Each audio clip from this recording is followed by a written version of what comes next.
Sir, for just saying your protests are uncivil, they made the education minister to withdraw their statement, his statement.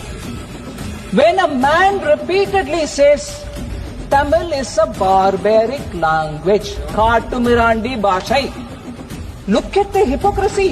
They keep his photo in every room. I'm sure even in the parliament office of that party, his photo is there. They garland him and they worship him and they say he is the icon of Dravidian movement. But he said Tamil is Katumirandi Bhashai. ஏன் காட்டுமிராண்டி மொழி நீங்க ஐயா சொல்றாரு? ஏன் சொல்றாரு? இந்த புராண புலிகளை இருந்து இந்த மொழி பிரிக்க முடியலையேங்கிற வேதனை சொல்றாரு. அதே தலைவன் தான் சொல்றான், ஒருவர் முழுமையான தமிழ் பற்றாளராக தமிழை விரும்புவராக இருப்பாரே ஆனால் நான் காலங்காலமாக அவருக்கு அடிமையாக இருப்பேன்னு சொல்றாரு. அதே தலைவர் தான் சொல்றாரு. இதை நீ என்ன சொல்லு? காட்டுமிராண்டி மொழி ஏன் சொன்னா?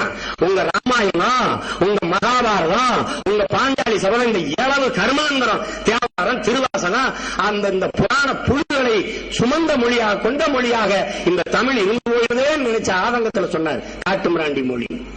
அவருக்கு மொழி மேல பற்றில்லாமையாடா? இந்த நாட்டு மேலையும் இந்த மக்கள் மேலையும் பற்றில்லாமையா? தனி தமிழ்நாடு கேட்ட முதல் தலைவன் இந்த நாட்டில் தந்தை பெரியார். உங்களுக்கு தெரிஞ்சுக்கிறீங்க, பிறந்த அவர்கள் பூர்வீக குடி, அவர்கள் பாட்டு தாத்தா பிறந்த மண் கர்நாடக எல்லை பகுதியில் இருக்கு இன்னைக்கு. ஆனால் தனித்தமிழ்நாடு கேட்டு தந்தை பெரியார் அவர்கள் இந்திய தேசிய வரைபடத்தை இருக்கிற போது தமிழ்நாட்டை இப்படி பிடித்துக் கொண்டு